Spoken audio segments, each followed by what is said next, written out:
incongruity where you have genitals of a male and you're trying to deliver female, or the opposite in the case of female to male. Which, by the way, what happens in that case is just the opposite. This testosterone appears in your mother's bloodstream when it shouldn't have. And then the XX baby has the XY brain. And that seems to be a little bit rare. About 1 in 10? Would that be the ratio? I think that's what they come up with. So I said, okay, I'm going to come out. I had my counseling. I think I'm protected. There's anti-discrimination laws everywhere. So I came out to my boss. My boss said, you're fired. You'll be a distraction to our clients. And that's when I discovered that there was no recourse. There was no law on the books that we weren't a protected class. I just got fired from a career. I'm a computer programmer, and I've worked for this company for, about 10 years. I developed a software package that they made over $13 million on the last year I worked in sales, and they just cast me aside with no severance, nothing. I had a job. I was a city official. I worked in the city of Baltimore in Pinellas County, Florida. My job was chairman of the Code Enforcement Board. So I liked that little job. Once a month, I banged the gavel and I meted out law. I said, your fence is backwards. You better turn it around, or I'm going to fine you $20 a day. Your pool is green. You don't put some chlorine in there. We're going to get you. And I enjoyed that. It was fun. So I came out to the city clerk and said, hey, next month Jennifer's going to show up here, and you better change that name tag on the pulpit there.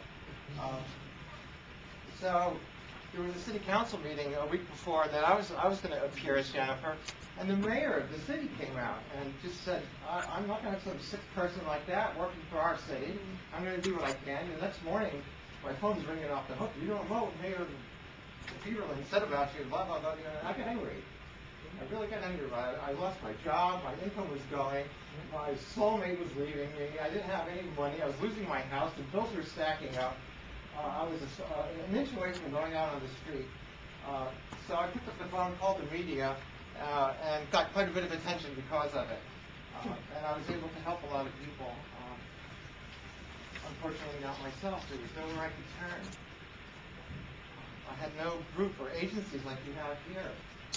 No law to protect them. And that was the most vulnerable period that we go through. That time in our lives is when the most change and loss is happening. Your friends turn their back on you. Your families desert you. It's a total reverse. You lose everything. And again, no place to turn. I didn't know what to do. So I persevered. I've had people drive by and yell, faggot, queer, and throw bottles at me out of cars. I've been refused housing because I was transgender. Finding a job was almost impossible. I lost my self-esteem. I thought I was unemployable. I literally thought I would never be able to have a job again. But I persevered. I went through my transition. Now here I am. I left Florida after my term was up. I did keep that little job, banging the gavel. Tried several small businesses. My partner Sandra's here in the audience. She was very much like me. We actually met at our electrologist's office. We have to go through painful hair removal.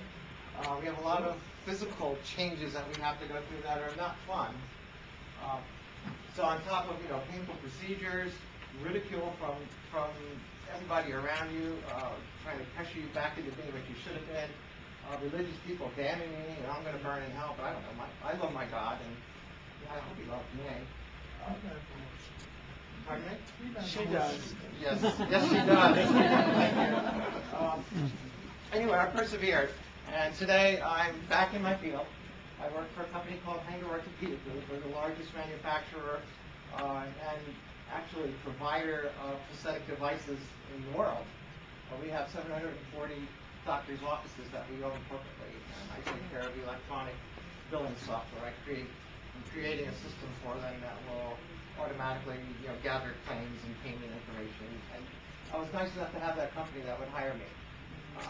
And when I talked to one of the HR people after I was there for about a year, I found out that the only reason they hired me was that I was A, qualified, And B, they thought there was a law in the books that said that they couldn't refuse my employment. I'm not about to tell them that. That's right. So it's very difficult. So there is a physical cause. It's a disability in my mind. Now, other people here may disagree with me. But if you had a child who was born with a crooked limb, wouldn't you get surgery for that child? Wouldn't you have that limb fixed? Well, the surgeries that I've gone through and the hormone therapy and dressing the way I dress and presenting the way I dress now were all to fix the disability. I wish the path would have been a lot easier. I wish there was a room full of people like you here today that could have helped me, that I could have turned to for services. I've been an advocate and an activist ever since then. I got angry, and I'm still a little bit angry. I'm going to stay that way for quite a bit of time to come. Every chance I get, I like to get up in front of an audience and speak like this. To be honest with you, this is a new audience for me. I usually talk to young kids in schools, colleges, psychology classes, professional organizations, particularly medical providers. I've been in a case where I've gone to a doctor, and my doctor, well, not my doctor anymore. That doctor turned to me and said, you know what, I'm uncomfortable treating you. I'm a religious person, and I can't believe it. I've had coworkers where I'm working say, you know that bill in Montgomery County? Well, I signed a petition against it. I said, well, why would you do that to deny me, the same rights that you have? And because one of the preachers up in the pulpit is saying that someday somebody's going to decide, some guy's going to decide to cross-dress and run into my daughter's dressing room in the high school, and there's nothing I can do, and God forbid she might see male genitalia. Of course, the high school locker is probably all they're talking about. Right. And to be quite honest with you, in all seriousness, somebody who's going through transition, the last thing they want to do is be outed. They don't want you to know what they are. They're not out there to make a choice to do this. It's something we're stuck with, and this is the cure. And here's the cure. All the people here, you're going to help a lot when they come across your offices, especially housing, medical care. Oh my gosh. And what happens when somebody gets in trouble with the law? How do you treat them? How do you handle that? I understand that in D.C. now there's a prison initiative going on in PASS now where they can actually assign somebody the gender that they express, which I think is a wonderful step forward.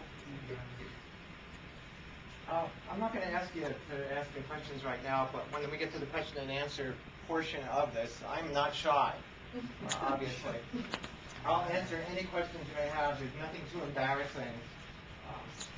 And I think I'm going to turn it over back to Mindy now, because we don't have a lot of time. I think I've taken my 10 minutes up. I could go on.